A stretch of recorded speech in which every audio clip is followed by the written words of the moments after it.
దేవుని నామానికి మహిమ ఘనత ప్రభావములు కలుగును గాక. ఇట్టి అవకాశం ఇచ్చిన దేవాది దేవునికి మొదట నేను కృతజ్ఞత వందనాలు తెలియజేస్తున్నాను. పెద్దలు గౌరవనీయులు డాక్టర్ అరుణ్ కుమార్ అయ్య గారు ఈ రీతిగా మన ఎదుట ఉండటం, గాంధీ గారు కార్యవర్గం అంతా మన ఎదుట ఉండటం, సంఘమంతా పరిశుద్ధుల సహవాసంతో నింపబడి ఉండటం, ఇది దైవ సంకల్పం అని నమ్మి నేను దేవుని స్తుతిస్తున్నాను. నాకు ఇది పెద్ద సాహసమే అనుకుంటున్నాను. ఎందుకంటే అరుణ్ కుమార్ అయ్య గారు ఇక్కడ కూర్చున్నారు, వాక్యమేమో నన్ను చెప్పమంటున్నారు. ఇది మరి నాకు సాహసమే. కానీ అదేదో ఒక సామెత నాకు గుర్తొస్తుంది. ఒక డాక్టర్ కంటే ఒక పేషెంట్ అన్ని మెడిసిన్స్ బాగా తెలిసిన బాగా అంటారు. ఏంటంటే ఆ సామెత ఏదో నాకు ఇంకా బాగా తెలుస్తుంది. ఒక డాక్టర్ గారి కంటే పేషెంట్కి బాగా మెడిసిన్ ఎక్కువగా తెలుస్తుంది. సో పేషెంట్ ఆయన, డాక్టర్ గారు నేను. మరి ఇప్పుడు కొంచెం అంటే ట్రై చేస్తా పేషెంట్ లోపలికి వచ్చి దేవుని చిత్తాన్ని మనము మాట్లాడుకునే విధంగా నా ఆంతర్యాన్ని దేవునికి అప్పచెప్తూ ఉన్నాను. నేను చాలా సంతోషంతో మీ ఎదుటికి రావడానికి దేవుడు నాకు చూపాడు. ఒక మాట చెప్పి నేను దేవుని వాక్యంలోకి వెళ్దాం అనుకుంటున్నాను. వాస్తవంగా దేవుని సేవకులు దాసులు గాంధీన నాకు ఫోన్ చేసినప్పుడు నేను ఒక దగ్గర చర్చిలో వాక్యం చెప్పి అప్పుడే ఇంటికి వచ్చాను. రేపు సండే ఎలా ప్రభు అని అనుకున్నాను మనసులో అనుకుంటున్నాను. ఈలోపు గాంధన్న సెల్లో నుంచి రాలేదు ఫోను, జయక్క సెల్లో నుంచి వచ్చింది. వెంటనే ఇది ప్రభు చిత్తున్నానన్నా, నేను ఖాళీగా ఉన్నాను సండే, ప్రభు చిత్రం నేను వస్తున్నాను అన్నాను చెప్పడానికి దేవుడు నాకు సహాయం చేశారు. చాలా సంతోషంగా మీ ఎదుటికి రావడానికి దేవుడు నాకు చూపాడు. నేను 2-3 సంగతులను చెప్పి దేవుని వాక్యంలో దేవుడు మనతో ఏం మాట్లాడబోతున్నాడో ఆ విషయాన్ని మొదటే మీకు చాలా స్పష్టంగా చెప్పాలని ఆశపడుతున్నాను. నిరీక్షణలో నుండి, నిరీక్షణ లేని వారిలో నుండి నిత్యత్వపు పట్టణానికి దారి దొరికే రోజు ఈరోజు. నిరీక్షణ లేని వారికి నిత్యత్వాన్ని నడిపించడానికి నీ తండ్రి అయిన దేవుడు నీకు తోడుగా ఉన్నాడని చెప్పడానికి నేను ఇక్కడికి వచ్చాను. నిరీక్షణ లేని వారి కొరకే నేను ఇక్కడ నిలబడ్డాను. నా తండ్రి అయిన దేవుడు నీకు నిరీక్షణకు ఆధారభూతుడునని చెప్పగానే చెప్పడానికి నన్ను దేవుని ఆత్మ ప్రేరేపించాడు. చాలా విషయాలు మీతో మాట్లాడమని దేవుడు అచ్చు గుద్దినట్లుగా కొన్ని విషయాలు స్పష్టంగా రాత్రి 1:30 వరకు నేను కూర్చొని ఏంటి వదులుతా లేదు ప్రభా, ఏంటి మీరు నన్ను వదులుతా లేదు, ఆ సంఘానికి వెళ్తున్నాను, నన్ను వదిలిపెట్టాను ప్రభా, నేను నిద్రపోయి మళ్ళీ లేవాలిగా అన్న. అయినా వదిలిపెట్టలేదు దేవుడు. కొన్ని విషయాలు అలాగా ఆయన నాకు బయలుపరుస్తూ వచ్చారు. వాటన్నింటినీ మీ ఎదుటి చెప్పడానికి నేను ఆశపడుతున్నాను. అవన్నింటినీ చెప్పాలనంటే రోజులు తరబడవు, మనకి సరిపోదు. కానీ ఒక 35 నిమిషాల్లో నేను దేవుని వాక్యాన్ని, దేవుడు నాకు మన సంఘానికి బయలుపరిచిన కొన్ని సంగతులను మీకు నేను తేటగా చెప్పి వెళ్దామని ఆశపడుతున్నాను. నిరీక్షణ లేక కలవరం చెందుతున్న, మీ అడుగులు తడబడుతున్న అనేక మంది విశ్వాసులు ఇక్కడ కూర్చొని ఉన్నారు. నిరీక్షణ లేదు, మీ అడుగులు తడబడుతున్నాయి, మీ ప్రార్థన వినటం లేదని మీరు అనుకుంటున్నారు. ఎటు చూసినా మీకు శ్రమే సంభవిస్తుంది. మీరు కష్టాల్లో ఉన్నారు, మీరు కన్నీటిలో ఉన్నారు, మీరు బాధల్లో ఉన్నారు, మీరు బలహీనతల చేత నింపబడుతూ ఉన్నారు. మీకు ఎటుపోయినా శ్రమే మీకు ప్రాప్తిస్తుంది. మీరు అనుకుంటున్నారు, మేము ప్రార్థన చేస్తున్నాము, మా ప్రార్థన దేవుడైన యెహోవా ఆలకిస్తున్నాడా, దేవుడైన యెహోవా మా మొరను వింటున్నాడా, తండ్రి అయిన దేవుడు మాకు సహాయం చేస్తున్నాడా, పరిశుద్ధాత్మ దేవుడు నిజంగా మాతో ఉంటే, మాలో ఉంటే, మాతో నివాసం చేస్తే, మాతోటి ఆయన ప్రయాణం చేస్తే నా పిల్లలకి పెళ్ళిళ్ళు ఎందుకు అవ్వటం లేదు, నా పిల్లలకి ఉద్యోగాలు ఎందుకు రావటం లేదు, నా పిల్లలకి పిల్లలు ఎందుకు కలగటం లేదు, నా పిల్లలకి దాన్ని ఏమంటారు నేనెంతో ఊహించుకున్నాను, ఎందుకు ఈ అనారోగ్యత వచ్చింది, నా పిల్లలు ఏం పాపం చేశారని నా పిల్లల్ని ఇలా చేశావు, నా పెద్దవాళ్ళని అలా చేశావు, నా పేరెంట్స్ని ఇలా చేశావు, నా భర్త ఎందుకు ఇలాగా ప్రతిరోజు నన్ను హింస పెడుతూ ఉన్నాడు, ఎందుకు ఎందుకు ఎందుకు ఎందుకు అన్న అనేక ప్రశ్నలకు సమాధానం ఈరోజు పరిశుద్ధాత్మ దేవుడు నీతో మాట్లాడాలని, మనందరితో మాట్లాడాలని, మనతో సూటిగా ఉండాలని, మనతో ఆయన అనేక విషయాలు చర్చించాలని ఆశపడుతున్నాడు. దేవుని పిల్లలారా, ఒకరోజు నన్ను ప్రభు సేవలోకి నడిపించిన నా తండ్రి అయిన ప్రేమ్ కుమార్ గారు ఒకరోజు నాతో ఫోన్లో మాట్లాడి 279 సంఘాలు అప్పటికే ఆయన ఎస్టాబ్లిష్ చేశాడు. అరకు ఎత్తైన ప్రాంతంలో ఒక మందిరాన్ని కట్టారు. ఆ మందిరాన్ని ఓపెనింగ్ కొరికే కాకినాడ వాళ్ళే కట్టారు. ఆ మందిరం ఓపెనింగ్ కొరికే ఆయన 2 వీలర్ మీద ఒక ఆయన వేసుకుని వెళ్తున్నారు. ఇంకొక 2 వీలర్ వెనక నుంచి బయలుదేరి వెళ్తుంది. వెనక దాన్ని ఏమంటారు, మెటాడోర్లో మేమున్నాము, మరి కొంతమంది బయట ఇంకొక 2 ఉన్నారు. అందరం కలిపి అరకు ప్రాంతం, ఆ ఎత్తైన ప్రాంతాలకి ఆ యొక్క 2 వీలర్స్ మీద వెళ్తా ఉన్నాం. సడన్ గా ఏం జరిగింది ఏంటో తెలియదు. ఆయన ముందు వెళ్తూ ఉన్నారు. కొద్ది నిమిషాల్లోనే ఆయన రోడ్డు మీద పడిపోయారు. పడిన తర్వాత వెంటనే ఆయన వెళ్తూ ఒక టర్నింగ్ వచ్చేటప్పటికి హ్యాండిల్ లాక్ అయిపోయింది. వెంటనే కింద చూస్తే లోయింది. ఎందుకంటే బాగా ప్రాంతాలన్నీ తెలిసిన వాడు ఆయన. కనీసం నా దేహం కూడా దొరకదు, నా భార్య పిల్లలు నా దేహాన్ని కూడా చూడలేకపోతారని అతను ఏం చేశాడంటే బైక్ వదిలేశాడు.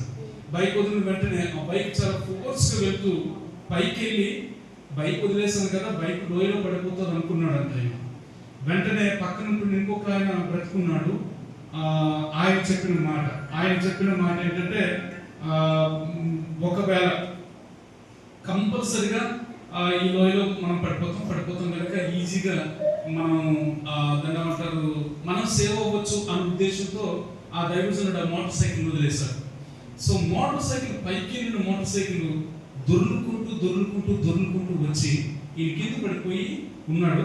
ఇలా లేకపోతుండగా అతను హ్యాండిల్ వచ్చి, ఏ హ్యాండిల్ అయితే లాక్ అయిపోయిందో ఆ హ్యాండిల్ వచ్చి అతని టెస్టికల్స్ తాకింది. స్పాట్లో అంత చిరునవ్వుతో చనిపోయాడు. వెంటనే మాకందరికి బ్లాంక్ అయిపోయాం. మేము ఏం చేయాలో మాకు అర్థం కావట్లేదు. ఒక పక్క విశ్వాని పరిచర్యకి వెన్నుముక లాంటి ఆయన, పెద్ద ఆయన, మమ్మల్ని అందరినీ సేవలోకి నడిపించిన ఆయన, ఏం చేయాలో అర్థం కాని పరిస్థితి. కన్నీరు మీద ఏడ్చాం. తన భార్యకి అప్పుడు టెలిఫోన్స్ ఉండేవి. విజయనగరం వచ్చి లేదా పార్వతీపురం వచ్చి ఆవిడకి ల్యాండ్ ఫోన్లో ఈ విషయం చెప్పాము. వెంటనే ఆవిడ నిరీక్షణ లేని ఇతరుల వల్ల కృంగిపోకుండా ఒక మాట చెప్పింది, నా భర్తను దేవుడు ఇంతకాలం నాతో ఉంచాడు, ఇక ఆయనకి కావాలనుకున్నాడు, ఆయన తీసుకుని వెళ్ళాడు, దేవునికి మహిమ కలుగునుగాక, తీసుకొని వచ్చాయని. బొబ్బిలి పట్టణంలో అతనిని మేము సమాధి చేశాము. దానికి ముందు విచిత్రమైన సంఘటన జరిగింది. ఒకరోజు తన కుమార్తె 12వ ఏట, నాన్న నువ్వు ఎలాంటి సేవ చేస్తావో నేను చూడాలని ఆశపడుతున్నాను, ఆ సేవ నాకు ఒకసారి చూపిస్తావా డాడీ అని అడిగింది ఆవిడ. వద్దమ్మా, అవన్నీ కొండ ప్రాంతాలు, లోయ ప్రాంతాలు, విషపూరితమైన పురుగులు తిరుగుతాయి, వద్దు తల్లి అని చెప్తే, లేదు నాన్న, ఒకసారి నువ్వు ఎంత కష్టపడుతున్నావో, ఎలా సంఘాలను ఎస్టాబ్లిష్ చేస్తున్నావో నేను చూడాలని ఆశ కలుగుతున్నాను, నాన్న ఒకసారి చూపించు అన్న. ఆ 3వ రోజు ఆ అమ్మాయికి స్నానం చేశారు. నేను అప్పటికే అన్నాను ప్రేమ్ కుమార్ గారితో, అన్న పాప ఎందుకన్నా, మనం వెళ్తున్నాం కదా, మనం వెళ్ళేది రావికొండ నక్సలైట్స్ ఏరియా, అక్కడ వాళ్ళు బంధించారంటే మరి 10-15 రోజులు ఇంటికి రాలేము, దయచేసి పాపను వదిలిపెట్టన్నానంటే, పాప కావాలంటుంది కృష్ణ, నేనేం చేయను అని అన్నారు. వెంటనే ఆయన డ్రైవ్ చేస్తున్నాడు, వెనక పాప కూర్చొంది, నేను వెనక కూర్చున్నాను. భయంకరమైన లోయ, రావికొన అనే ఒక గ్రామం, భారతదేశానికి లేదా ఆంధ్రప్రదేశ్కి చివరి ఊరు అది. అటు తర్వాత ఛత్తీస్గఢ్ వస్తుంది. అటు ఆ మధ్యలో నాగావళి నది చాలా ఉధృతంగా ప్రవహిస్తుంది. ఇవతల నుంచి అవతలకు వెళ్ళాలని అంటే నాటు పడవల మీద వెళ్ళాలి. చాలా మంది ప్రాణాలు ఆ నాగావళిలో కొట్టుకుపోవడం కూడా మేము చూసాం. దేవుని పిల్లలారా, ఆ రావికొన ఊరి మీద వెళ్ళి జస్ట్ ఆయన దేవుని వాక్యాన్ని విత్తుతూ ఉన్నారు. దేవుని వాక్యాన్ని విత్తేసిన తర్వాత సాయంత్రం 2-2:30 ప్రాంతానికి మేము రిటర్న్ అవ్వాలి. పార్వతీపురం రావాలని అంటే ఇంచుమించుగా మాకు 1:30 పడుతుంది. 3:30 గంటలు పడతారు. అందుకని చీకటి పడక మునిపే నక్సలైట్స్ ఎవరికి మేము దొరకకుండా బయటికి రావాలనే ఉద్దేశంతో పాపను తీసుకొచ్చామని 2-2:15 మధ్యలో భోజనం చేయకుండా బయలుదేరి వస్తున్నాం. మధ్యలో ఏమైందో ఏంటో తెలియదు. పాప ఇలా ఇలా ఇలా ఇలా తలని వెంటనే నా మీద ఉరిగిపోయింది. వెంటనే అన్న గట్టి కేక పెట్టిన వెంటనే ఆయన వెంటనే బైక్ ఆపారు. బైక్ ఆపిన వెంటనే పాప, మీరు నమ్మరండి, ఫస్ట్ నుంచి నేను చెప్తూ ఉన్నాను ఈ మాట, పైనండి కిందికి మనిషి పచ్చగా ఎల్లోగా అయిపోవడం మొదలుపెట్టింది. ఇలాగ స్పాట్లో అలాగ పసుపుగా మనిషి తయారైపోయింది. నోటి నిండా నురుగులు వచ్చాయి. స్పాట్లో చనిపోయింది. ఆ కుమార్తె చనిపోయిన దాని సంగతి ఆయనకి నాకు తెలుసు. నడుముకి ఒక టవల్ కట్టుకొని ఆ పాపని పార్వతీపురం జనరల్ హాస్పిటల్కి తీసుకొని వచ్చాం. 3:30 గంటల తర్వాత ఆయన చెప్పారు, డాక్టర్ గారు అప్పటికే ఈవిడ చనిపోయిందని. దేవుని పిల్లలారా, ఆ తల్లికి వెళ్ళి తన భర్త ఇలా చెప్తున్నాడు, దేవుడు ఇచ్చాడు, దేవుడు తీసుకుని పోయాడు, వెలుగుమని దేవునికి మహిమ కలుగునుగా కానీ తన భార్యతో చెప్పాడు. వెంటనే ఆ తల్లి ఏమన్నదో తెలుసా? దేవుడు ఇంతకాలం బిడ్డను 12 సంవత్సరాల 11 రోజులు మనతో దేవుడు ఉంచడానికి దేవుడు సహాయం చేశాడు. తనకి ఇష్టమైంది దేవుడు తీసుకుని వెళ్ళిపోయాడు. దేవునికి మహిమ కలుగునుగా. దేవుని పిల్లలారా, ఈ 2 ఇన్సిడెంట్స్ ఒకే ఇంటిలో జరిగాయి. నన్ను ప్రభు సేవలోకి నడిపించిన నా ఆత్మీయ తండ్రి ఇంటిలో. దేవుని పిల్లలారా, నేను ఒక సూటైన ప్రశ్న మిమ్మల్ని అడుగుదామని ఆశపడుతున్నాను. ఇలాంటి సందర్భాలు మన జీవితంలోకి వస్తే మనం ఎలా రియాక్ట్ అవుతాం? ఇలాంటి సందర్భాలు మన జీవితంలోకి దేవుడు అనుమతిస్తే మన ఆత్మీయ జీవితం ఎలా ఉంటుంది? ఇలాంటి సందర్భాలు మన జీవితంలో కనుక వచ్చి, మన సందర్భంలో కనుక వచ్చి, మన పరిస్థితుల్లోనూ కనుక వచ్చి, మన చుట్టుపక్కల వారిలో వస్తే, మనకు తెలిసిన వారిలో వస్తే మన రియాక్షన్ ఎలా ఉంటుంది? దేవుని పిల్లలారా, మిమ్మల్ని సూటిగా పరిశుద్ధాత్మ దేవుడు మిమ్మల్ని ఒక ప్రశ్న వేస్తూ ఉన్నాడు. ఆ తల్లి ఇప్పటికీ సేవ చేస్తూ ఉంది. అంటే నా తల్లి, నా ఆత్మీయ తల్లి ఇప్పటికీ సేవ చేస్తూ ఒక మాట అన్నది, ప్రభు చిత్తమైతే నీ తండ్రిని నీ చెల్లిని చూచే రోజు దేవుడు నాకు అనుగ్రహించును గాక. దేవుని పిల్లలు, ఎందుకు ఈ మాట మీతో చెప్తున్నానంటే, నిరీక్షణ లేక అడుగులు తడబడుతున్నా ఎప్పుడు దేవుడు ఇచ్చిన సంకల్పం అన్నిటికంటే బలమైనది, స్ట్రాంగ్గా ఉంటుంది, సాలిడ్గా ఉంటుంది. దేవుని పిల్లల విశ్వాసము, నిరీక్షణ, ప్రేమ, ఈ 3 ఎలాంటివనంటే నాగార్జున సిమెంట్తో కట్టిన ఇల్లు పడిపోతానంటారు కదా. నేనేమంటున్నానంటే విశ్వాసము, ప్రేమ, నిరీక్షణతో మన జీవితం నిలబడితే అది ఎంతటి ఉపద్రవమైన, ఎంతటి శ్రమైన, in the name of Jesus, యేసుక్రీస్తు నామములో ఆ శ్రమను పరిశుద్ధాత్మ దేవుడు తన శక్తి వలన తొలగించును గాక. అలాంటి దేవుడు మన దేవుడు. దేవుని పిల్లలారా, మీరు నేను నమ్ముకున్న మన దేవుడు ఎంత శక్తిమంతుడో తెలుసా? ఎంత బలవంతుడో తెలుసా? ఎంత బాధ్యతగా మనల్ని చూచిన తండ్రి మనకి తెలుసా? దేవుని పిల్లలారా, నిజంగా మన నిరీక్షణ కరెక్ట్ అయినదైతే, మన నిరీక్షణ స్థిరమైనదైతే, మన నిరీక్షణ దేవునికి అనుకూలమైనదైతే, మీరు దేనిని అడుగుతారో అది దేవుడు మీకు అనుగ్రహించకుండా ఉంటాడు. నీ పిల్లలు పెట్టుకొని దివారాత్రుడు కన్నీరు విడిచేవాడు సంతోషమైన పంటకు వస్తాడు. పిడికిడి విత్తనాలు పట్టుకోండి. పిడికిడి విత్తనాల్లో మీ సమస్య పెట్టుకోండి. ఏ సమస్యను పట్టుకోవాలని ఆశపడుతున్నావో, నీ పిల్లలకు ఉద్యోగం కావాలని నిరీక్షిస్తున్నావా? ఆ పిడికిడి విత్తనాల్లో నీ పిల్లలను పెట్టు. నీ భర్త రక్షణ కొరకు నువ్వు ప్రార్థన చేస్తున్నావా? ఆ పిడికిడి విత్తనాల్లో నీ యొక్క భర్త రక్షణను పెట్టు. నీ యొక్క కుమార్తె వివాహం కొరకు నువ్వు ఎదురు చూస్తున్నావా? ఆ పిడికిడి విత్తనాల్లో నీ కుమార్తె అంశాన్ని పెట్టు. నీ సంఘము అభివృద్ధి చెందాలని ఆశపడుతున్నావా? ఆ పిడికిడి విత్తనాల్లో నీ సంఘాన్ని పెట్టుకో. కన్నీటితో విత్తు, కన్నీటితో విత్తు.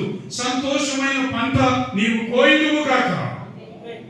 దేవుని బిడ్డలారా, నిరీక్షణ లేని ఇతరుల వలె మీరు కురుకుపోవద్దని నేను ప్రభు పేరిట మనవి చేస్తూ ఉన్నాను. నిజమే, నిజమే. దేవుని పిల్లలారా, ఎన్నోసార్లు మనకి దేవుడు ధైర్యాన్ని నూరు పూస్తాడు. ఎన్నో మార్లు దేవుడు ఎన్నో ప్రశ్నలకు మనకి జవాబులు ఇస్తాడు. మన తొలి అడుగు మాత్రం మనం ఏం చేస్తామంటే తడబడతాం. నన్ను యేసుక్రీస్తుని నమ్ముకున్న తర్వాత నేను తిన్న దెబ్బలు బహుశా కొంతమంది తినలేరు. నేను 3 మార్లు అపాయం అంటే మరణం దగ్గరికి వెళ్ళి తిరిగి వచ్చాను. మొదటిసారి నన్ను దేవుడు ఎందుకు ఇంత సజీవంగా కాపాడాడో ఆ విషయాన్ని చెప్పాలని నేను ఆశపడుతున్నాను. ఎందుకు కాపాడాడో తెలుసా? సినిమా సెంటర్ అది రామభద్రాపురం, మీకు ఎవరికైనా తెలిసి ఉంటుంది. Cinema hall Sitarama talkies. ఆ టాకీస్ దగ్గర నేను ఒక పాపకు పని చేశాను. అప్పుడు యేసుప్రభు నీకు నమ్మలేదు. అక్కడ నన్ను సంసోనులాగా ఒక స్తంభానికి కట్టి కొన్ని లక్షల మంది చూస్తూ ఉండగా అనుకుంటారు. నా శరీరంలో దెబ్బ తగలని చోటు లేదు. ఆ సందర్భంలో ఈ ప్రేమ కుమార్ గారు ఒక్కడే నా దగ్గరకు వచ్చి నన్ను కౌగిలించుకుని నన్ను ఆదరించి తన ఇంటికి తీర్చుకుని వెళ్ళాడు. నా సొంత తల్లిదండ్రులు వదిలేశారు, తోబుట్టువులు వదిలేశారు, బంధువులు వదిలేశారు, లోకం వదిలేసింది. నేను చెడు తిరిగిన ప్రతి స్నేహితుడు ఆ క్షణం ఇటు పారిపోయారు తెలియదు. దేవుని పిల్లలారా, మరణానికి చనిపోయాడని వారు నిర్ధారణ చేసుకున్న తర్వాత నా బాడీని వదిలి వెళ్ళిపోయారు. ఊరు ప్రెసిడెంట్ గారు, పెద్దలందరూ. దేవుని పిల్లలారా, ఈ దైవజనుడు మనసు కరిగింది, వెళ్ళి నన్ను తీసుకొని వచ్చాడు. ప్రాణం ఆ రోజు బ్రతికింది. రెండోసారి విశ్వవాణి పరిచర్యలో రాజమండ్రిలో సైకిల్ పట్టుకొని తిరుగుతూ ఉన్నాను.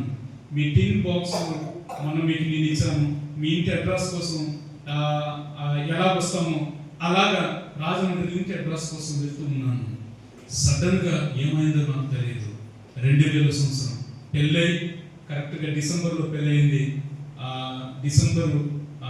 నవంబరు లక్ష్మి మన పెళ్ళప్పుడు ఫిబ్రవరి 25వ తారీఖు ఫిబ్రవరి 25వ తారీఖున పెళ్ళయింది. మార్చ్ ఏప్రిల్ నేను దండమంటారు ఆ సైకిల్ మీద నుంచి కింద పడ్డా. నాకు ఏమొచ్చిందో తెలియదు. 3 రోజులు నేను లూథరన్ హాస్పిటల్లో ఉన్నాను. దేవుని పిల్లలారా, ఒక డాక్టర్ గారు, మన సీపోర్ట్ కెప్టెన్ గారు మామగారు డాక్టర్ పిలుపు గారు మా పెద్దలందరినీ పిలిచి ఈయన చనిపోయాడు, ఐఎమ్ సో సారీ అని చెప్పారు. అప్పుడు మా పెద్ద ఆయన అన్నాడట, ఆ కుర్రవాడిలో దేవుని స్పిరిట్ ఉంది సార్, దయచేసి ఏమైనా లాస్ట్ ట్రైన్ ఒకసారి వేచి చూడండి. దేవుని పిల్లలు ఎందుకు ఈ మాట మీద చెప్తున్నానంటే, లాస్ట్ ట్రైన్ వచ్చి ఆయన ఒక ఇంజక్షన్ వేసాడట. 2 రోజుల తర్వాత నాకు మెలకు వచ్చింది. దేవుడి దయ, ఆ రోజు పడిన పాటికి మళ్ళా జీవితంలో ఎప్పుడూ కూడా మరణం వరకు దేవుడు వెళ్ళకుండా దేవుడిని సహాయం చేశాను. 2వసారి బ్రతికాను. 3వసారి నేను ఒడిస్సా నుంచి బయలుదేరి వస్తున్నాను. ఒక ట్రైన్లో ఉన్నాను. నాకు ఎమర్జెన్సీ తగిలిందండి. కాకినాడ నేను రావాలి. ఆ ట్రైన్ రాజమండ్రిలో తప్ప ఎక్కడ ఆగదు. నేను ప్రార్థన చేస్తున్నాను, అయ్యా కనికరించు, యేసయ్యా కనికరించు, యేసయ్యా కనికరించు, చీకటి పడుతూ ఉంది, యేసయ్యా కనికరించు, చీకటి పడుతుంది, యేసయ్యా కనికరించు, చీకటి పడుతుంది, యేసయ్యా కనికరించు, చీకటి పడుతుంది. కరెక్ట్గా చేబ్రోల్ దగ్గరికి వచ్చేటప్పటికి, గొల్లపురం చేబ్రోల్ దగ్గరికి వచ్చేటప్పుడు పెద్ద కారు ఉంటుంది.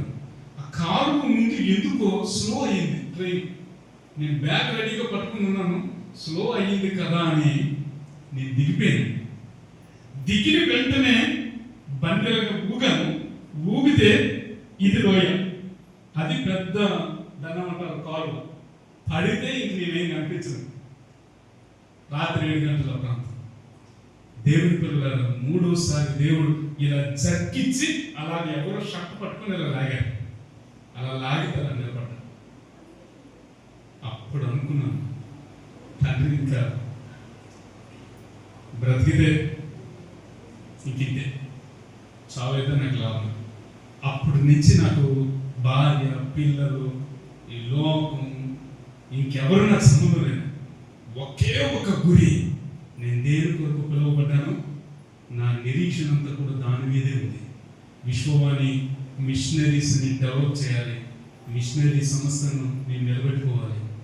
ఏ రీతికైనా సువార్త అందని ప్రాంతానికి నేను సువార్తను ప్రకటించాలి. మిమ్మల్ని అడుక్కునైనా, చెయ్యి చాచైనా మీ ధనాన్ని తీసుకెళ్ళి అక్కడికి అందజేయాలని నిర్ణయించుకున్నాను. ఎన్నో అవమానాలు పడ్డాను, ఎన్నో నిందలు పడ్డాను, ఎన్నో వేదనకరమైన విషయాలు అనుభవించాను. కానీ నా జీవితంలో దేవుడు నేను అనుకునే మైలురాయి అన్నింటినీ తాకే విధంగా దేవుడు నాకు సహాయం చేశాడు. దేవుని పిల్లల అసలు గ్రేట్ మెమోరియల్ బాంబ్ చర్చ్ వారు ఒక లెటర్ పెడితే వాళ్ళు ఫస్ట్ బాప్టిస్ట్ చర్చిలు విశ్వాని పరిచర్యకి మిషనరీ సంస్థలకు స్టార్ట్ చేయడం అక్కడే మొదలైంది. అదే విచిత్రము, అలా లెటర్ పెట్టగానే ఫస్ట్ స్టార్టింగ్ 3 గ్రామాలు వారు దత్తత తీసుకున్నారు. నేటి వరకు ప్రతి నెల వారు 12,000 రూపాయలు అలాగా చెక్కిస్తారు. నేను ఎందుకు ఈ మాట మీతో చెప్తున్నానంటే, ఆ రోజు నేను సిగ్గుబిడి చదవకపోతే ఈరోజు 3 సేవకులు కడుపు నిండేది కాదు. దేవుని పిల్లల నిరీక్షణ లేని ఇతరుల వలె మనం ఎప్పుడు కూడా దుఃఖపడకూడదు. మనం ఎప్పుడు కూడా మన అడుగులు తడబడకూడదు. మన కలవరాన్నంతటినీ గుర్తించిన దేవుడు మీ కలవరంలో నుంచి కలువరి కొండలోకి నడిపించగలిగిన దేవుడు, కలువరి కొండలో నుంచి పరిశుద్ధాత్మ దేవుడైన నివాసం కలిగిన పరలోకానికి తీసుకెళ్ళిన పరిశుద్ధమైన దేవుడు. దేవుని పిల్లలారా, ఈ దినం దేవుడు మనతో మాట్లాడుతున్న మాట, నేను వాక్యానికి వెళ్ళి 3 విషయాలు టచ్ చేసి నేను ముగిస్తాను. స్పష్టంగా మీకు అర్థమైతే నేను గెలిచినట్టే, మీకు అర్థమైతే నేను గెలిచినట్టే. నిరీక్షణ లేని మీ జీవితానికి నిత్యత్వపు దారిని చూపించే ఏకైక రోజు ఈ రోజు. దేవుని పిల్లలారా, నిత్యత్వానికి దారి దొరికింది. నిత్యత్వానికి దారి దొరికిన నీవు ఆ దారిలో ప్రయాణం చేస్తూ ఉన్నావు. ఆ దారిలో, అలాంటి ప్రయాణంలో నీకు నిరాశ వస్తుంది, బాధలు కలుగుతాయి, దిగులు చెందుతావు, వేదన చెందుతావు, కుమిలిపోయే రోజులు వస్తాయి, ఒంటరితనంతో నువ్వు బ్రతుకుతావు. అయినా నిరీక్షణ లేని ఇతరుల వలె నీవు ఎప్పుడు దుఃఖపడకూడదని పరిశుద్ధాత్మ దేవుడు ఈ దినం మనతో మాట్లాడుతూ ఉన్నాడు. మనం చదువుకున్న సంఖ్యాకాండం 11వ అధ్యాయం 14 నుంచి 15 వచనాలు మనం చదివితే, మన పూర్వీకులు కూడా ఈ డిప్రెషన్ లో ఉన్నారండి. మన పూర్వీకులు కూడా నిరీక్షణ చాలాసార్లు కోల్పోయినట్లుగా మనం ఇక్కడ చూస్తూ ఉన్నాం. మన పూర్వీకులు కూడా, అనగా మోషే అంతటి గొప్ప ప్రవక్త కూడా ఈ యొక్క డిప్రెషన్ లో, లేదా ఈ నిరాశలో, లేదా ఈ నిస్పృహలో, లేదా ఈ యొక్క ఎందుకు చేతకాని పనిలో నేను అయిపోయాననేటువంటి డిప్రెషన్ గురైనట్లుగా మనం ఇక్కడ గమనించగలం. దేవుని పిల్లలారా, అప్పటికి మనకు అన్ని విషయాలు తెలుసు. ఇశ్రాయేలు ప్రజల గురించి మనకి తెలుసు. వారు సనిగేవారని తెలుసు, వారు గునిగేవారని తెలుసు, వారి నిందలు మోపేవారని తెలుసు. వారు ఎప్పటికీ మారని తండ్రి అయిన దేవునికి తెలుసు. కానీ వారి మూలుగులను వినే దేవుడు. దేవుని పిల్లలారా, మనం మారుతామా మారమా అన్నది మార్పు నొందిన వ్యక్తి ఏ రీతిగా తన క్రియల ద్వారా, పరిశుద్ధాత్మ అనే శక్తి ద్వారా మారు మనసుకు తగిన జీవితం జీవిస్తారో అలాంటి వారిని చూడగానే మనం అనుకుంటాం, ఇతన్ని చూడగానే దేవుని చూసినట్టుందని, ఇతన్ని చూడగానే బైబిల్ చూసినట్టుందని, ఈమెను చూడగానే పరిశుద్ధాత్మ ఈమె ద్వారా నాకు తాకిందని అనుకుంటారు. దేవుని పిల్లలారా, ఎలిజబెత్ మరియమ్మ వారిద్దరు కాంటాక్ట్ మీరు చూస్తే, లేదా వారిద్దరు కలయిక మీరు చూస్తే, వారిద్దరి మధ్య వ్యత్యాసాన్ని మీరు చూస్తే, కడుపులో ఉన్న శిశువు గంతులు వేసిందంట. అంటే వారిద్దరి కలయిక పరిశుద్ధాత్మ శక్తి వలన కడుపులో ఉన్న శిశువు కూడా గంతులు వేసే అంతగా పరిశుద్ధాత్మ దేవుడు మీకు పరిచయస్తులను, పరిశుద్ధాత్మకి తగిన జీవితాన్ని జీవించిన వ్యక్తులను మీకు దేవుడు పరిశుద్ధాత్మ ద్వారా పరిచయం చేసినప్పుడు మీ ఆనందానికి అవధులు ఉండవు. మీరు కోరికలన్నింటినీ, అనగా కీర్తన గ్రంథం 20:4 వచనం ప్రకారంగా మీరు కోరికన మీ నైవేద్యములన్నింటినీ ఆయన జ్ఞాపకం చేసుకున్నాడు గాక, మీ దానములన్నింటినీ ఆయన జ్ఞాపకం చేసుకున్నాడు గాక, ఆయన మీ ప్రార్థనలన్నీ ఆయన ఆలకించును గాక, ఆయన మీ కోరికలను సిద్ధింపచేసి మీ ఆలోచన యావత్తును తండ్రి అయిన దేవుడు సఫలపరచును గాక. దేవుడి పిల్లల, చాలా మందికి అన్నీ ఉంటాయి, ఎందుకో తెలియని ఒక నిరాశ, ఒక డిప్రెషన్. ఎలాంటి డిప్రెషన్ ఉంటుందో తెలుసా? కొంతమందికి అసలు నేను చెప్తే మీరు ఆశ్చర్యపోతారు.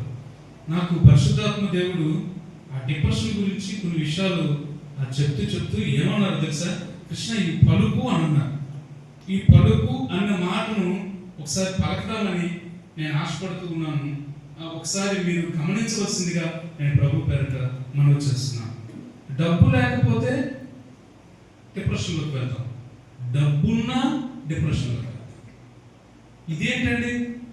లేనప్పుడు కావాలనుకుంటాం, ఉన్నప్పుడేమో ఏం చేయాలో, దాన్ని ఎలాగే హ్యాండిల్ చేయాలో మనకి తెలియదు. అందుకు అమ్మస్ ఏమన్నాడు? నన్ను అక్కడ ఉంచొద్దు, నన్ను ఇక్కడ ఉంచొద్దు, నన్ను సమాంతరంగా ఉంచు. అంటే ప్రతి వాటికి కూడా మనకి జవాబు బైబిల్లో ఉంది. ప్రతి వాటికి ఒక ఆయన మీకు తెలుసు కదా, స్టీఫెన్ గారు ఒక పెద్ద ఆయన పెళ్లి ప్రసంగాలు చేస్తారు. భలే మాట చెప్తాడు. ఆయన ఏమన్నాడంటే ఆయన ప్రసంగం చెప్తుంటే నేను అలా విశాఖపట్నంలో చాలాసేపు అలా ఉండిపోతాను. ఆయన ప్రసంగం చేస్తుంటే భలే జోకులేస్తాడు. ఏమన్నానంటే ఏరా ఆ కర్ణుడు ఏమొచ్చు గోపురం నుంచి వచ్చాడా, అయితే నీకు గర్భసంచి గోపురం ఉందా అని అడిగాడు. ఒక్కసారి షాక్ అయ్యాను అనమాట. అంటే ఆయన చెప్పే విధానం ఎలాగుందనంటే ఏ పరిశుద్ధాత్మ వలన కన్య మరే కలగా గర్భం ధరించి పిచ్చి పిచ్చిపోతాం కూర్చొని ఎవరు అన్నారంట ఆయనతో. అంటే అప్పుడు ఆయన అన్నాడు కర్ణుడు ఎలా పుట్టాడు అన్నాడు. కర్ణుడు దాన్ని ఏమంటారు చెవులో నుంచి పుట్టాడు. అయితే మరి గర్భసంచి చెవులో ఉందా అని అడిగాడు. దేవుడి పిల్లల ప్రతి దానికి బైబిల్లో ఈచ్ అండ్ ఎవ్రీ ప్రశ్నకి జవాబు ఈ జీవ గ్రంథంలో ఉంది. ఇది అర్థం చేసుకోగలిగిన రోజు మన జీవితం చాలా ఉన్నతమైన స్థితికి వెళ్తారు. చాలా మందికి పెళ్ళిళ్ళు కావు, వారి గురించి వారు ఆలోచన చేస్తూ ఉంటారు పిల్లల కోసం. అర్థం పెళ్ళి అయిన తర్వాత ఎక్కువ సమస్య వస్తుంది. ఎలాంటి డిప్రెషన్లోకి వెళ్తాం అంటే పెళ్లి కాలంతో డిప్రెషన్లోకి వెళ్తాం, పెళ్ళి అయిన తర్వాత ఇంకొక డిప్రెషన్లోకి వెళ్తాం.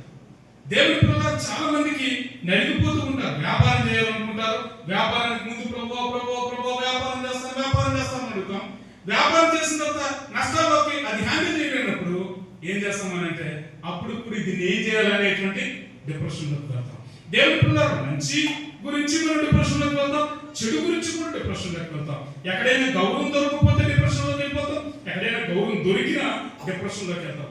ఏది పోగొట్టుకున్న డిప్రెషన్లోకి వెళ్తాం, ఏది పోగొట్టుకోకపోయినా డిప్రెషన్లోకి వెళ్తాం.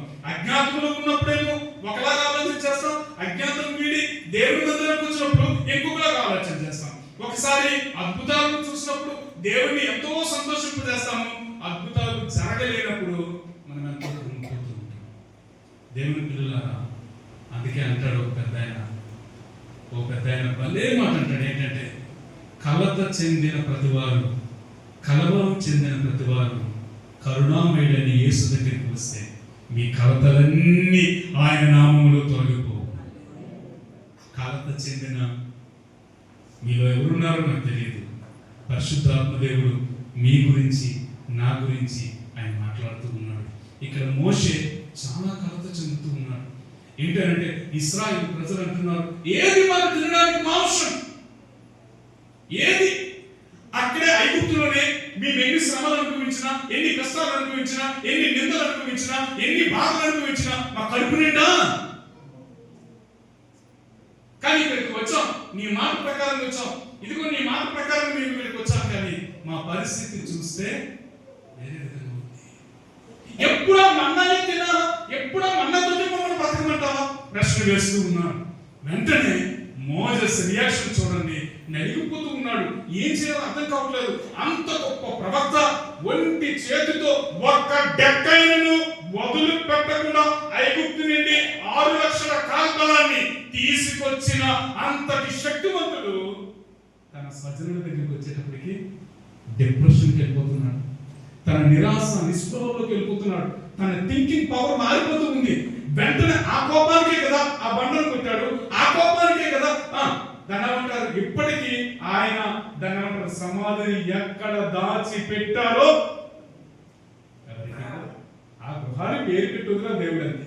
దేవుడి పిల్లలు ఎందుకు ఈ మాట మీతో చెప్తున్నానంటే, అంతటి ప్రవక్త, అంతటి శక్తిమంతుడు, అంతటి బలాధ్యుడు, అనేక సమస్యలను ఎదుర్కొన్న వ్యక్తి తన స్వజనుల దగ్గరికి వచ్చేటప్పటికి ఏం చేశాడండి, నలిగిపోతూ ఉన్నాడు, నిస్పృహకు గురవుతూ ఉన్నాడు.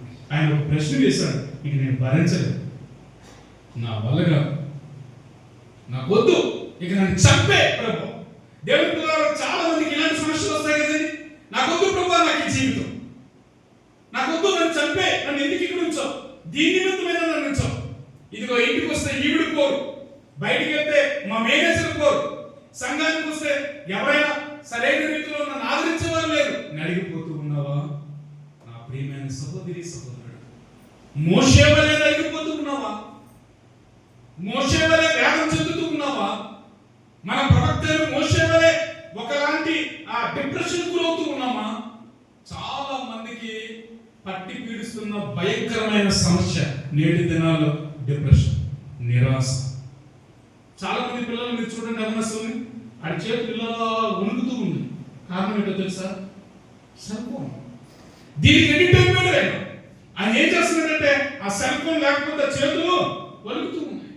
ఒక అబ్బాయి ఒక అమ్మాయిని చూడకపోతే వణుకుపోతూ ఉన్నాడు, అమ్మాయి అబ్బాయిని చూడకపోతే వణుకుపోతూ ఉన్నాడు. ఇవేం ప్రాబ్లం, ఏం పిచ్చిలో నాకు అర్థం కావట్లేదు. కానీ పీక్ స్థాయికి చేరుకొని డిప్రెషన్ గురైపోతున్నా, నిరాశ, నిస్పృహలోకి వెళ్ళిపోతున్నా. చక్కగా దేవుని సేవకులు పిల్లలండి, వారు భయంకరంగా బయట వారు చెయ్యకూడని అకృత కార్యాలను చేస్తూ ఉన్నారు. వేదన రాకపోతే ఏమొస్తుంది? మోషే అంత డిప్రెషన్లో ఆయన అంటున్నాడు, ఇంక నన్ను చంపే, ఎందుకంటే ప్రభుకి నేను జీవించడానికి నేను అర్హత లేనివాడు, యోగ్యత లేనివాడు. ఈ శ్రమలు నేను భరించలేను ప్రభు, ఇతరులతో నింద భరించలేను, ఇతరులతో కష్టం భరించలేకపోతున్నా. ఒకరా ఇద్దరు 6 లక్షల మందికి నేను ఏ రీతిగా మాంసాన్ని ఇవ్వగలను, ఏ రీతిగా వాళ్ళకి నీళ్ళు ఇవ్వగలను, ఏ రీతిగా వాళ్ళ శ్రమను నేను గుర్తించి వాళ్ళకి సహాయం చేయగలను, నా వల్ల కాదు ప్రభు అని ఏడుస్తూ డిప్రెషన్లోకి వెళ్ళిపోతూ ఉన్నాడు. చివరికి అన్నాడు తండ్రి అయిన దేవుడు, ఇక నన్ను చంపే ప్రభు, ఇక ఇది చాలు. ఆ సందర్భంలో పరిశుద్ధాత్మ దేవుడు అంటున్నాడు, ఎర్ర సముద్రాన్ని నీ ద్వారా పాయలు చేసిన దేవుడు, 6 లక్షల కాల్బలాన్ని నీ ద్వారా నడిపించిన దేవుడును, నీ తండ్రి అయిన దేవుడును నేను. Who are you? I am with God. నేను ఉన్నవాడును అనువాడను. మోషే, నువ్వెందుకు నిరాశలో ఉన్నావు? నీ నిరాశ యావత్తు నా మీదేసి. దేవుని పిల్లలారా, ఇలాంటి నిరాశలో ఉంటున్న మనందరికీ పరిశుద్ధాత్మ దేవుడు జవాబు ఒక్కటే. ఎర్ర సముద్రము కంటే నీ సమస్య గొప్పదా? ఎరుకో గోడల కంటే నీ సమస్య గొప్పదా? ఈ లోకంలో మీకు తెలుసా అనిల్ అంబానీ ఎంత ఏడుస్తున్నాడో మీకు తెలుసా? మీరు అనుకుంటున్నారు ధనికులని, విస్తారమైన సంపద ఉంది కదా, ప్రతి రోజు ఏడుస్తాడట. కొన్ని లక్షల రూపాయలు, కొన్ని కోట్ల రూపాయలు ఖర్చు పెట్టిన తన పిల్లలకు కలిగిన బాధ, వ్యాధిలో నుండి అతను బయటికి రాలేకపోతుంది. మీరు అనుకోవచ్చు ఈ లోకానికి కోటీశ్వరుడు. దేవుని పిల్లలారా, మనం తెలుసుకోవలసిన విషయం ఏంటంటే ప్రతి దానిలో కూడా నిరాశ, నిస్పృహ ఉంటుంది. కానీ యేసు క్రీస్తులో ఎప్పుడు నిత్యానందం. ఆయన మనం సంపాదించుకున్న రోజు, ఆయన మనం స్వతంత్రించుకున్న రోజు, ఆయనతో మన జీవనం విధానం కొనసాగిస్తున్న రోజు, ఆ రోజులో మన జీవితం చాలా హాయిగా, ఆనందంగా గడపడానికి పరిశుద్ధాత్మ దేవుడు మనకి సహాయం చేస్తాడు. దేవుని పిల్లలారా, మీరు నిరీక్షణ కోల్పోవద్దు. మోషే నిరీక్షణ కోల్పోలేదు. ఎస్ లార్డ్ అన్నాడు, మళ్ళా తిరిగి లేచి అనుభవంలోకి నడిపించాడు. దేవుని పిల్లలారా, రెండవదిగా మనం చూస్తే ఇర్మియా గ్రంథం 20వ అధ్యాయం 14వ వచనం నుంచి మనం చదువుకుంటే అద్భుతమైన ఇర్మియా అన్నాడు, నేను అసలు కొట్టకపోయి ఉంటే నాకు మేలు. నా తల్లి నన్ను శపించి, ఎవరైతే నేను పలానా కుమారుడు పుట్టాడని వార్త తీసుకుని వచ్చారో అలాంటి వాళ్ళు చనిపోతేనే నేను ఎందుకు ఇక్కడ భూమి మీద, నాకు ఎందుకు ఈ శ్రమ, నాకు ఎందుకు ఈ కష్టం, నాకు ఎందుకు ఈ బాధ, నాకెందుకు ఈ శోధన, నాకే ఎందుకు, నా కుటుంబాన్ని పట్టిన చీడలా ఉంది ఈ శోధన అని ఇర్మియా ఏడుస్తూ ఉన్నాడు, విలపించుతూ ఉన్నాడు, కన్నీరు కారుస్తూ ఉన్నాడు, డిప్రెషన్లోకి వెళ్ళిపోతూ ఉన్నాడు, నిరీక్షణ కోల్పోతూ ఉన్నాడు. నేను పుట్టిక భూమి మీద పడకుంటూ ఉంటే ఎంత బాగుండు అని ఎప్పుడంటామండి మనం? మానవులుగా ఎప్పుడంటాం? అన్నీ ఉన్నప్పుడు మనం అనుకున్నది లేనప్పుడు. అంతేనండి, నేను చెప్పిన మాట కరెక్టేనా? అన్నీ ఉన్నప్పుడు మనం అనుకున్నది లేనప్పుడు, అప్పుడు మన అంతర్యంలో ఉండేటువంటి ఆత్మ మన మనస్సును తాకుతుంది. మన మనస్సులో ఉన్న ఆత్మ మన శరీరాన్ని తాకుతుంది. మన శరీరం ఏం చేస్తుంది అంటే దేవుడికి దూరం చేసేస్తుంది. దేవుడి పిల్లలారా, ఇర్మియా కూడా ఇలాగే ఏడ్చాడు, నేను కొట్టకపోయి ఉంటే మంచిది. ఎందుకు ప్రభా? ప్రజలు తిరుగుబాటు చేస్తూ ఉన్నారు, ఈ తిరుగుబాటు నేను జయించలేను, నా వల్ల కాదని ఏడుస్తూ ఉన్నాను. దేవుని పిల్లలారా, ఇలాప వాక్యము 3వ అధ్యాయం 22 నుంచి 23 వచనాలు చదివితే, కారు చీకటిని కాంతి రేఖగా చేసే దేవుడును ఇర్మియా, ఓ ప్రవక్త ఓ ప్రియమైన దేవుని బిడ్డలారా, ఓ సమాజమా, ఓ తెలుగు బాప్టిస్ట్ చర్చ్ పరిశుద్ధ యాజమాన్యులారా, మీలో ఏ శోధన ఉన్నా పరిశుద్ధాత్మ దేవుడు రాత్రి బయలుపరిచిన సంగతి, కారు చీకటైన నీ జీవితాన్ని కాంతి రేఖగా మనసగలిగిన దేవుడు, కలవరములో నుంచి కరుణామయుడైన దేవుని హస్తంలోకి తీసుకోగలిగిన దేవుడు, నీ శోధనను తప్పించి, నీ వేదన తప్పించి, నీ కన్నీరన్నింటినీ తన కరుణలో దాచుకున్న తండ్రి. ఒక సందర్భం వస్తుంది, నిన్ను హెచ్చిస్తాడు. ఒక సందర్భం వస్తుంది, నిన్ను ప్రేమిస్తాడు.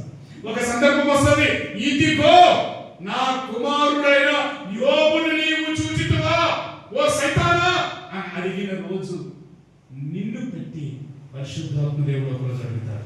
ఇగో నా ప్రియమైన తెలుగు బాప్టిస్ట్ చర్చ్ పరిశుద్ధ యాజమాన్యం ఇదిగో ఉంది, నా వారి నా పిల్లలు అని చెప్పే రోజు పరిశుద్ధాత్మ దేవుడు మీకు అనుగ్రహించును గాక. దేవుని పిల్లలారా, ఎందుకు ఈ మాట చెప్తున్నానంటే, కారు చీకటిని కూడా కాంతి రేఖగా మార్చగలిగిన దేవుడు మీరు నేను నమ్ముకున్న మన పరిశుద్ధుడైన యెహోవా దేవుడు. దేవుని పిల్లలారా, మీరు గుర్తెరగాలి. ఇర్మియాకి అక్కర నుండి తన విలాపమును ఆపినట్లుగా మనం చూస్తూ ఉన్నాం. అందుకే విలాప కార్యములు, విలాప వాక్యములని ఆయన రాశాడు. దేవుని పిల్లలారా, ఆయన జీవితం అంతా కన్నీరే. మీరు అనుకుంటున్నారు, మీరు ఒక్కరే, నన్ను ఎక్కడనే దొరికాను, నా కుటుంబమే దేవుడు దొరికింది, నన్ను ఎప్పుడు దేవుడు కనీసం కనికరించడా, నా వేదన చూడడా, నా బాధ చూడడా, నా కన్నీళ్లు చూడడా, నాకు కలిగి ఉన్న ఆ బాధలు కష్టాలు ఇవన్నీ ఆయన పట్టించుకోడా అని అనుకుంటున్నాం. మనలో ఉండేటువంటి వీక్నెస్ ఏంటో తెలుసా? భర్త ఆఫీస్కి వెళ్ళాలి, ఆఫీస్ నుంచి 5:30 ఇంటికి రాగానే అమ్ముడు అని కౌగిలించుకోవాలి. అబ్బా ఎంత బాగున్నావు అమ్ముడు, మే గాడ్ బ్లెస్ యు అన్నారు. అప్పుడు మీకు ఆనందం. నిజంగా భార్య బయటకు వెళ్తుంది, ఆఫీస్కి వెళ్తుంది, ఇంటికి వచ్చి రాగానే భర్త అమ్ముడు అని కౌగిలించుకోవాలి. అప్పుడు భార్యకి ఆనందం. అసలు ఆనందం ఏంటో మీకు తెలుసండి? ఆనందం ఎలా ఉంటుంది ఎవరైనా చెప్పగలరా? నేను 3వ కంటెంట్ చెప్పి ముగిస్తాను, చాలా జాగ్రత్తగా మాట్లాడానండి. ఆనందం ఎలా ఉంటుంది ఎవరికైనా తెలుసా? తెలియదు. సరే, బాధ ఎలా ఉంటుంది మీకు ఎవరికైనా తెలుసండి? తెలియదు. నొప్పి ఎలా ఉంటుందంటే గిలితే తెలుస్తారు. గాయపడిన వాడికి గాయం విలువ తెలుస్తారు. ఆనందం ఎలా ఉంటుంది ఎవరు విసుగుపరచలేదు. బాధ ఎలా ఉంటుంది ఎవరు విసుగుపరచలేదు. ఇష్టం ఎలా ఉంటుంది చెప్పండి? ఇష్టం అంటే చెప్పండి. మీ ఆయన మిమ్మల్ని చూడగానే మీ అమ్మ నాన్న అడిగారు కదా, అమ్మ ఆయన అంటే ఇష్టమేనా అని. అంటే మీరు ఇష్టం అన్నారు కదా, ఇష్టం అంటే ఏంటి చెప్పండి అక్కర్లారా?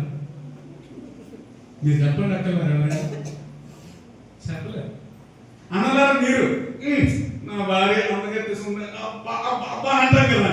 ఇష్టము అని అమ్మ నన్ను అడిగితే ఇష్టమేనా అన్న అని చెప్పాలి కదా. ఇష్టం అంటే మీరు చెప్పండి. కొన్ని పదాలకి మనకి తెలియదు అర్థం. ఇష్టం అంటే ప్రేమ అని అర్థం అంట. ప్రేమ అంటే దేవుడు అని అర్థం అంట. ఆ దేవుడు మ్యారేజ్ సర్మేడ్ అక్కడ జరిగే వివాహానికి ముంగుర్తుగా ఇష్టం అనే మాటను పుట్టించాడని ఒక ప్రవక్త రాసిన మాట. దేవుని పిల్లల ఆ ఇష్టమే కలకాలము నిండి వృద్ధాప్యం వరకు ఇరువురు వేరైనంత వరకు కాపాడుకునేదే ఇష్టం. దేవుని పిల్లల పరిశుద్ధాత్మ దేవుడు నీలో ఉంటే, నీవు ఆయన ఒకటై ఉంటే, మరణం వరకు మీ ఇద్దరు ఏం చేస్తారంటే నడుస్తారు. మరణం వరకు మీ ఇద్దరు కలిసి జీవిస్తారు. ఆయన మీతో ఉంటే సమస్య మీకెందుకు వస్తుందండి? శోధనలో వేదనలో నీ వెన్నంటూ ఉన్న దేవుడు ఆయన. ఆయనకి పేరేంటంటే నిన్ను నన్ను ఆదరించే దేవుడు అని పేరు. దేవుని పిల్లలారా, ఇర్మియా అంటున్నాడు, ఇది చంపేవారు ఎందుకు తిరుగుబాటు, ఇలాంటి వాటితో నేను జీవించలేనంటే కారు చీకటిని కాంతి రేఖగా మలుస్తాను ఇర్మియా అని దేవుడు ఇర్మియా ద్వారా పలికాడు. 3వ విషయాన్ని మనం గమనిస్తూ ఉంటే, మనకందరికీ తెలుసు, ప్రయాసపడి భారం మోస్తున్న సమస్త జనులా రండి, నేను మీకు విశ్రాంతినిస్తాను. మీ యొక్క బాధలు బాధ్యతలు అవన్నీ చాలా భారంగా మీకున్నాయి, కానీ వాటన్నింటినీ నాకు ఇచ్చేయండి, వాటన్నింటినీ నాకు ఇవ్వండి, నేను మీకు విశ్రాంతిని ఇస్తాను. దేవుని పిల్లలారా, దేవుడు అంటున్నాడు, నువ్వెందుకు ఏడుస్తావు? నీ కొరకు నేను ప్రాణం పెట్టాను. నువ్వెందుకు ఏడుస్తావు నా సహోదరుడా? నీ కొరకు నేను ప్రాణం పెట్టాను. మీరెందుకు ఏడుస్తున్నారు కుటుంబస్తులారా? మీరు నా కుటుంబం. మీకోసం నేను ప్రాణం పెట్టాను.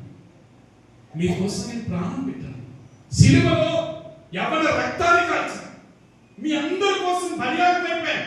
మునుపు చేసిన అతిక్రమాలకి, ఇప్పుడు చేస్తున్న అతిక్రమాలకి, రేపు నువ్వు చేయబోతున్న అతిక్రమాలకి అన్నింటికి నేను వెల నా రక్తము ద్వారా చెల్లించాను.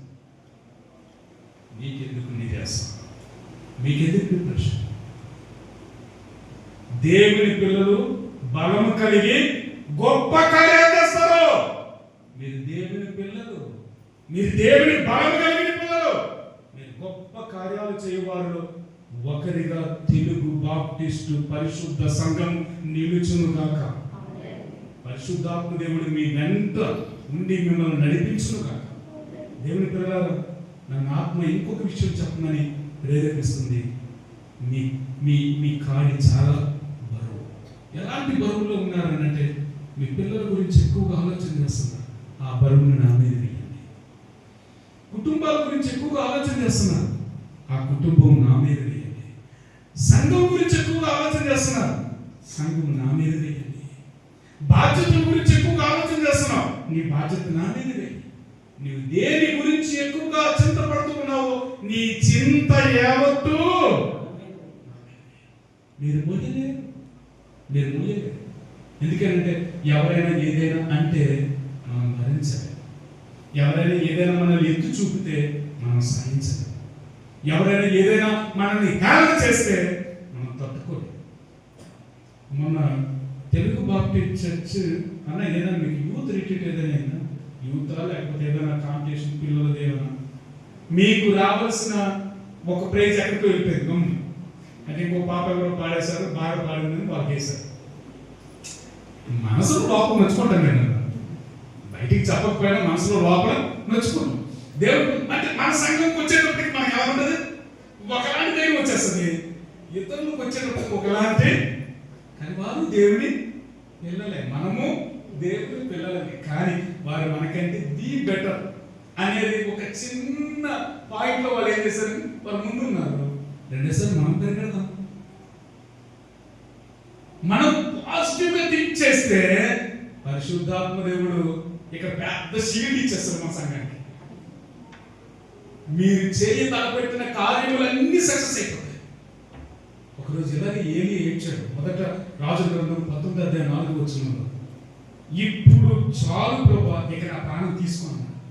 వద్దు ప్రభా, ఇంకా ఇంకొద్ది ప్రాణం. నేను పడలేకపోతున్నాను. ఈ యజమానితో అస్సలు పడలేకపోతున్నాను. భయంకరమైన పరిస్థితి వచ్చేసింది. నాకు వద్దు ప్రభా, నన్ను చంపే, నన్ను తీసుకెళ్ళి, నాకు చావు చావు. ఏంటి? ఒకటి రమ్మంటే వస్తుంది, ఒకటి పొమ్మంటే పోతుంది. వర్షము రాకుండాన్నట్లుగా ప్రార్థన చేస్తే వర్షం రాదు, వర్షం రమ్మని ప్రార్థన చేస్తే వర్షం వస్తుంది. ఎంతటి ప్రవక్త డిప్రెషన్లోకి వెళ్ళిపోయి ఏం చేస్తున్నాడు? ఏడుస్తున్నాడు. నాకు వద్దు ప్రభా, ఈ ప్రాణాన్ని తీసుకున్నాడు. ఆయన అంటున్నాడు, నువ్వు దేని నిమిత్తమైతే చింతిస్తున్నావో అదే ఆహారాన్ని నేను దాన్ని ఏమంటారు? కాకుల ద్వారా పంపిస్తున్నా. నువ్వు దేని నిమిత్తమైతే చింతిస్తున్నావో ఆ బలాన్ని తిరిగి సారాపతి విధవరాల ద్వారా నేను నీకు అనుగ్రహిస్తాను. దేవుడి పిల్లలు ఎందుకు ఈ మాటలు దేవుడు చెప్తున్నాడు అంటే, నీవు సేవ చేయి దినములు ఇంకా సంపూర్తి కాలేనప్పుడు పరిశుద్ధాత్మ దేవుడు నీ నిరీక్షణకు ఆధారభూతుడిగా నిలబడతాడు.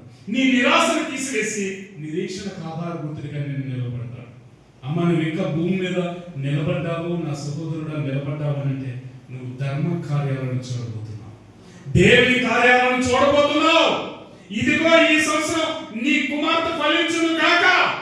ఇదిగో ఈ సంవత్సరం నీ కుమారుడు ఫలించును గాక. ఇదిగో నీ సంఘం ఈ సంవత్సరం ఫలించును గాక. ఇదిగో మీ సంఘస్థులందరూ కూడా బదిలి అభివృద్ధి చెంది విస్తరించి నీ భూమిని నిండించి దీనిలో పరుచుకుందురు గాక.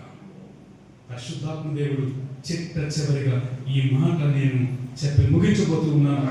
చాలా జాగ్రత్తగా ఈ మాట మీరు ఆలకించాలని ప్రభు పేరిట మనం చేస్తున్నాం. గెత్సేమనే తోటలో కూడా యేసయ్య ఎంతో వేదన చెందుతున్నాడు. ఆయన కూడా ఎంతో స్ట్రగుల్ అవుతున్నాడు, ఎంతో బాధపడుతూ ఉన్నాడు. ఆ సందర్భంలో శిష్యులతో ఒక మాట చెప్పాడు, ఒక్క గడి అయినా మెలకువగా ఉంది.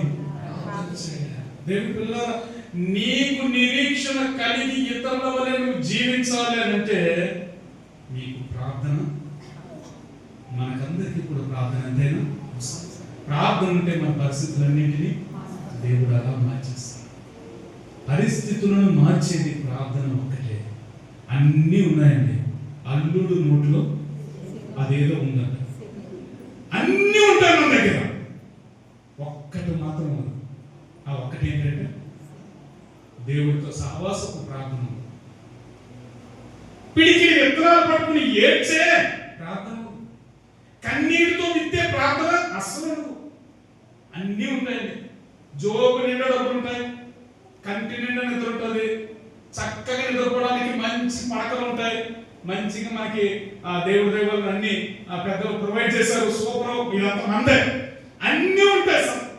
సకల సౌకర్యాలు, అష్ట సౌకర్యాలు 8 అష్ట దిక్కులలో నుంచి గొప్ప సౌకర్యాలతో బ్రతుకుతాం. కానీ ఒక్క సౌకర్యంలో మాత్రం మనం మిస్ అయిపోతున్నాం. ఆ ఒక్క సౌకర్యమే దేవుడు కావాలని కోరుతున్నాడు. నీ హృదయంలో ఉన్న బాధను దేవుడు తీసేయడానికి ఆ ఒక్క సౌకర్యాన్ని దేవుడు అడుగుతున్నాడు. ఆ ఒక్క సౌకర్యం ఏంటంటే రహస్యమందున్న నీ తండ్రి దగ్గరికి వెళ్ళి నది ప్రవాహం వలె నీ నీళ్లను కృమ్మరించి, నీ హృదయాన్ని కృమ్మరించి ఆయన ఎదుటికి వెళ్ళి చెప్పు, ఆయన నీకు చేయకపోతే నన్ను వచ్చాడు. అమ్మ, నా మాట నీకు అర్థమైందా? నా సహోదరుడు అర్థమైందా నీకు? ఆయనతో నువ్వు చెప్పు, ఆయన నీతో చెప్పినది చెయ్యి. ఒకవేళ ఆయన చేయకపోతే నువ్వు నన్ను వచ్చాడు. ఇది నిజం. ఒకరోజు నాకు డబ్బులు లేక బస్ స్టాండ్ దగ్గర నిలబడిపోయాను. లాస్ట్ బస్ అదేనన్నా. లాస్ట్ బస్సు మధ్యాహ్నం 11 గంటల నుంచి నిలబడ్డాను. 12:30 లాస్ట్ బస్సు కురుపాం వెళ్ళాలి. నా దగ్గర డబ్బులు ఉన్నాయనుకో ముందు చూసుకున్నాను. తీరా చూస్తే జోబులో డబ్బులు లేవు, చేతిలో బైబిల్ ఉంది. ఫస్ట్ బస్సు వెళ్ళిపోతుంది, కండక్టర్ ఇలా దగ్గర. రెండో బస్సు వెళ్ళిపోతుంది, ఎక్కరా అన్నాడు. ఎక్కడో అన్నాడు. మూడో బస్సు వెళ్ళిపోతుంది, 4వ బస్సు వెళ్ళిపోతుంది, 5వ బస్సు, చివరి బస్సు అండి. అది ఎక్కకపోతే అక్కడికి వెళ్ళి సుమారు చెప్పలేదు. ఏం చేయాలో నాకు అర్థం కావట్లేదు. In the name of Jesus, ప్రభువుని మహిమకి మాట్లాడు. ఏం చేయాలో నాకు అర్థం కాలేదు. లాస్ట్ బస్సు, బండి బస్సు కొదుతుంది. వెనక నుంచి ఒక ఆయన, కృష్ణ గారు, మీ ఆత్మీయ తండ్రి నాన్నగారు ప్రేమ్ కుమార్ గారు లోపల కూర్చున్నారు, బస్సు అంతా ఎక్కిపోయిన తర్వాత మిమ్మల్ని లెక్కమన్నారు. అక్కడ ఎక్కారండి. ఆయన ఉన్నారు, దగ్గర ఎక్కేశారు. ఎక్కితే కండక్టర్ సీట్లో నుంచి నన్ను ముందుకు తోసేశారు డ్రైవర్ దగ్గరికి. ఈయనేమో వెనక్కున్నాడు. ఈ కండక్టర్ ఫస్ట్ నన్ను కలిస్తే నాకు డబ్బులు, నేనేం చేయాలో అర్థం కావట్లేదు. ఏం చేయాలి ప్రభావం గొడవ బాగా గీక్కుంటున్నాను నేను. బాగా టెన్షన్ నాకు అసలు. ముందు వేసుకోవడం నమ్మకం చాలా టెన్షన్ ఉండేవాడు. అటు తర్వాత ప్రభు నాకు అన్ని వదిలేశాను కనుక దేవునికి మహిమ కలిగింది. ఇలా గొడవకుంటున్నాను.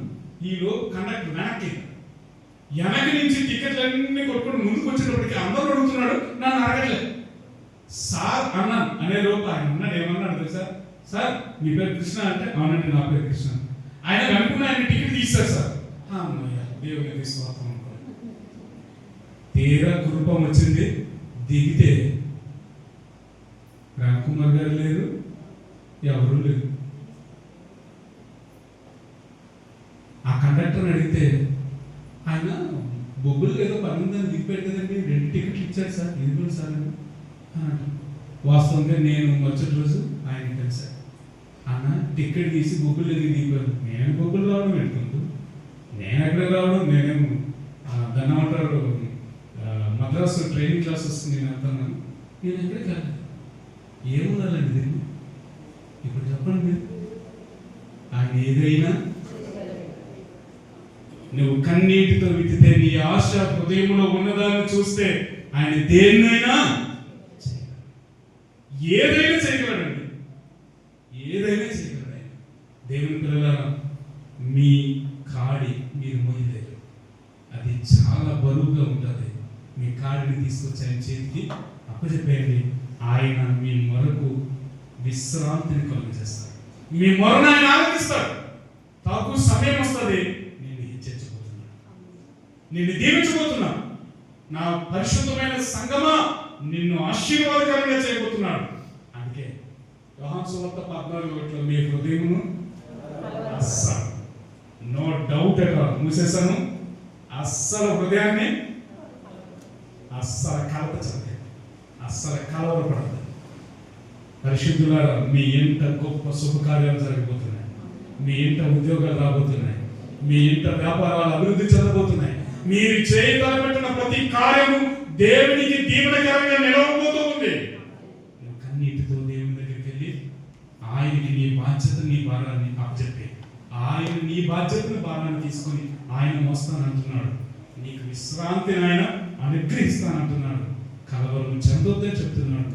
నా శాంతిని నీకు ఇచ్చి నేను వెలుచుకున్నానని ఆయన చెప్తున్నాడు కదండి. యోహాను సువార్త 14:27 అనుకుంటా ఆ మాట. నా శాంతిని నీకు నేను అనుగ్రహించవచ్చు ఉన్నాను. ఆయన శాంతి నీలో ఉంది. ఇక నుంచి నువ్వు కలవరం చెందొద్దు, ఇక నుంచి నువ్వు కలప చెందొద్దు. ఇక నుంచి నీ జీవితం బాగుపడే రోజు వచ్చింది. నిన్ను దేవుడు హెచ్చుగా దీవించే రోజు వచ్చింది. ఆయన నిన్ను మిక్కిలిగా ప్రేమించే రోజు వచ్చింది. ఆయన ఖాళీ చాలా చాలా చాలా సులువైనది. ఆయన మీద నీ బాధ్యతను పెట్టు. అందుకంటాడు 1 పేతురు గ్రంథం 5:7 అంటాడు, మీ సమస్త చింత ఆయన మీద వేయండి.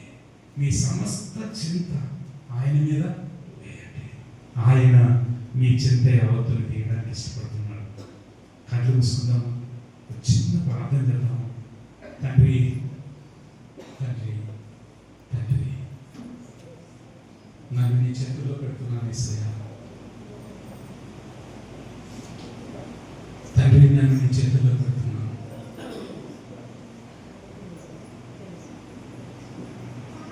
నిరీక్షణ లేక నీ అడుగులు తడబడిన నీ పక్షం నుండే దేవుడు, నీ కొరకు యుద్ధం చేసేదేంటి, నిన్ను ప్రేమించేదేంటి.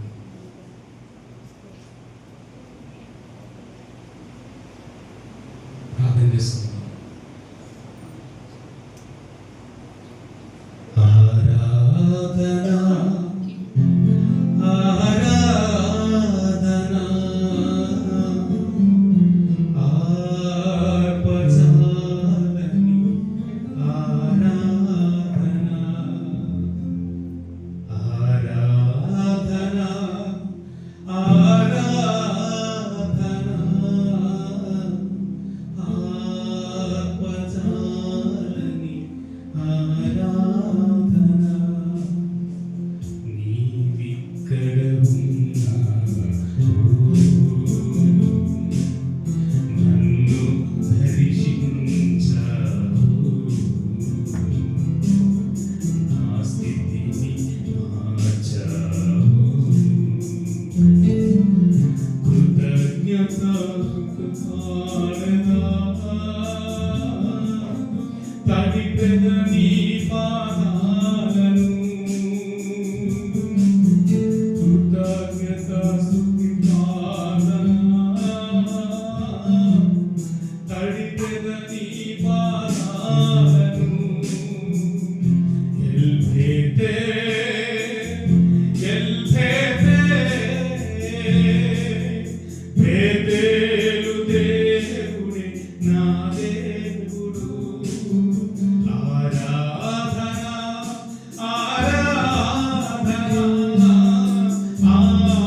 ఆర్పజాలని ఆరాధనా ఆరాధనా యేసు ఆరాధనా ఆర్పజాలని ఆరాధనా. నిరీక్షణ లేక అడుగులు తడబడుతున్నా నీ కొరకు నీ చింత యావత్తు ఆయన మోయడానికి ఇష్టపడుతున్నాను. దేవుని పిల్లలారా, ప్రార్థన చేసుకుందాం. ఆయన మహిమ కొరకే మన జీవితం, నీ చింత యావత్తు ఆయన మీద వేయాలని. ఎవరైనా సంఘంలో లేచి నిలబడి దేవుడు మీతో మాట్లాడాలని మీ మనసులో అనుకుంటే మీరు నిలువబడి ప్రార్థన చేస్తే మనం ముందున్న ఆరాధనలోకి వెళ్తాం. మీరు ఎవరైనా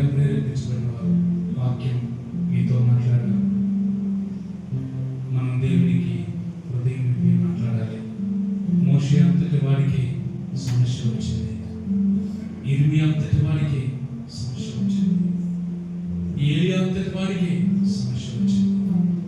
దేవుని పిల్లలారా, మనకి సమస్యలు రావాలి, వాటిలో నుంచి తప్పించుకునే మార్గం ఆయన ఒకటే మాట అంటున్నాడు, సమస్తము నా మీద వేయండి, నేను మీ కొరకు మోసేవాడు, నేను మీ చింత యావత్తుని తీసేవాడు. మీలో ప్రేరేపించుకున్న వరకు ప్రార్థన చేయండి.